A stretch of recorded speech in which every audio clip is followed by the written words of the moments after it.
தொடக்க நூல் அதிகாரம் 2. விண்ணுலகும் மண்ணுலகும் அவற்றில் உள்ள அமைப்புகள் அனைத்தும் உருவாக்க பெற்று நிறைவெய்தின. மேலும் கடவுள் தாம் செய்த வேலையை 7ஆம் நாளில் முடித்திருந்தார். அவர் தாம் செய்த வேலைகள் அனைத்தையும் நிறைவு பெறச் செய்து 7ஆம் நாளில் ஓய்ந்திருந்தார். கடவுள் 7ஆம் நாளுக்கு ஆசி வழங்கி அதை புனிதப்படுத்தினார்.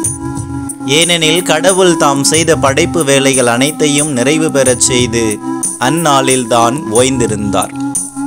இவையே விண்ணுலக மண்ணுலக படைப்பின் தோற்ற முறைமையாம்.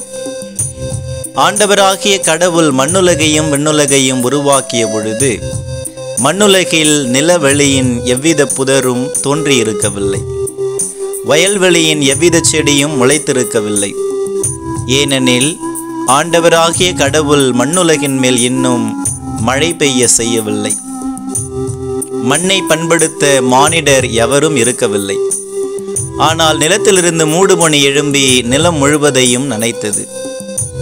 அப்பொழுது ஆண்டவராகிய கடவுள் நிலத்தின் மண்ணால் மனிதனை உருவாக்கி அவன் நாசிகளில் உயிர் மூச்சை ஊத மனிதன் உயிர் உள்ளவன் ஆனான்.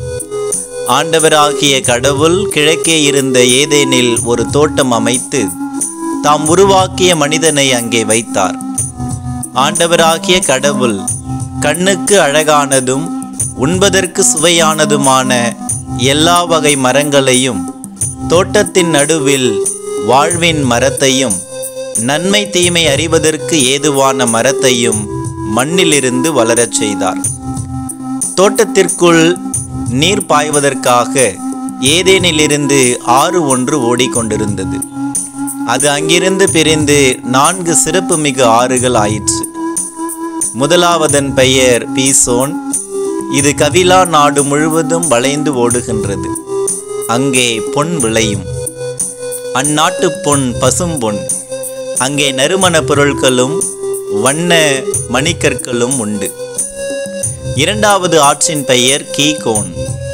இது எத்தியோப்பியா நாடு முழுவதும் வளைந்து ஓடுகின்றது. மூன்றாவது ஆற்றின் பெயர் திக்ரீசு. இது அசிரியாவிற்கு கிழக்கே ஓடுகின்றது. நான்காவது ஆறு யூப்ரத்தீசு. ஏதேன் தோட்டத்தை பண்படுத்தவும் பாதுகாக்கவும் ஆண்டவராகிய கடவுள் மனிதனை அங்கு கொண்டு வந்து குடியிருக்கச் செய்தார். ஆண்டவராகிய கடவுள் மனிதனிடம், தோட்டத்தில் இருக்கும் எந்த மரத்திலிருந்தும் உன் விருப்பம் போல் நீ உண்ணலாம். ஆனால் நன்மை தீமை அறிவதற்கு ஏதுவான மரத்திலிருந்து மட்டும் உண்ணாதே. ஏனெனில் அதிலிருந்து நீ உண்ணும் நாளில் சாகவே சாவாய் என்று கட்டளையிட்டு சொன்னார். பின்பு ஆண்டவராகிய கடவுள், மனிதன் தனிமையாக இருப்பது நல்லதென்று அவனுக்கு தகுந்த துணையை உருவாக்குவேன் என்றார். ஆண்டவராகிய கடவுள் மண்ணிலிருந்து எல்லா காட்டு விலங்குகளையும் வானத்து பறவைகளையும் உருவாக்கி அவற்றிற்கு மனிதன் என்ன பெயரிடுவான் என்று பார்க்க அவற்றை அவனிடம் கொண்டு வந்தார். உயிருள்ள ஒவ்வொன்றுக்கும் அவன் என்ன பெயரிட்டானோ அதுவே அதன் பெயராயிற்று.